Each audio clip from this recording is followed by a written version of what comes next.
নমস্কার, বাঙালি রান্নাঘরে আপনাদের সবাইকে স্বাগত। আজ আমার রেসিপি চটপটা বেগুন। চটপটা বেগুন করার জন্য এখানে আমি নিচ্ছি বেশ খানিকটা সর্ষের তেল, আর এখানে দেবো লবণ আর হলুদটা দিলাম। আর এখানে দিতে হবে, আমি এখানে বেগুন নিয়েছি ওই 500 মতন, এরকম লম্বাভাবে কেটে রেখেছি। বেগুনটা এখন এর মধ্যে দিয়ে দেবো, দিয়ে আমি একটু লাল করে ভেজে নেবো বেগুনটা। আমার চটপটা বেগুন করার জন্য আমি দেখুন বেগুনগুলো এইভাবে আমি তুলে নিয়েছি।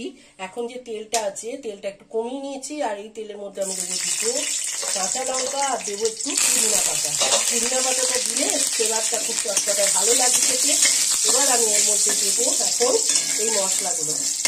এখানে নিয়েছি অল্প একটু জিরে গুঁড়ো, সামান্য পরিমাণ মতো লবণ নিয়েছি, কাশ্মীরি লঙ্কা, সামান্য একটু হলুদ নিলাম। নিয়ে এটা আমি এখন এর মধ্যে একটু মশলাটা কষিয়ে নেবো।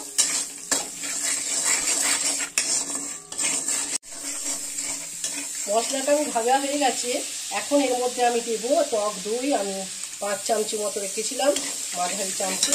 আর এখানে দেবো 4টে আরও কাঁচা লঙ্কা, আর দেবো সামান্য একটু চিনি, একটু নিরামিষ রান্না, ব্যালেন্সটা বজায় থাকবে। আর দেবো বেগুনগুলো।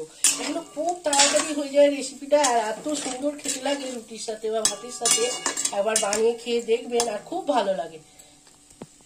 এবার আমি আর কিছুক্ষণ রান্নাটা হতে দেবো, ঢাকা চাপা দিয়ে আঁচটা একটু কমিয়ে নিলাম। আমার সম্পূর্ণ রেডি হয়ে গেছে চটপটা বেগুন। এটা রুটির সাথে আর গরম ভাতের সাথে খুব ভালো লাগে। আর এখানে আমি দেবো তুই ঝাল মশলা। এটা আমার রেসিপিটা দেয়া আছে, আপনারা একটু দেখে নেবেন। খুব সামান্য একটু দিলাম, আর দিতে হবে, গ্যাসটা অফ করে দেবো। দেওয়ার পর এবার দিতে হবে সামান্য একটু লেবু দিয়ে দিলাম। খেতে খুব ভালো লাগে, রুটির সাথে তো খুব অসাধারণ লাগে। এবার ট্রাই করে দেখবেন। যদি ভালো লাগে একটা লাইক, শেয়ার, কমেন্টের জন্য আপনাদের কাছে অনুরোধ রইল। চ্যানেলটা সাবস্ক্রাইব করবেন, যাতে নতুন নতুন রেসিপিগুলো আপনাদের কাছে পৌঁছাতে পারে। ভালো থাকবেন, সুস্থ থাকবেন, ভালো খাবার খাবেন।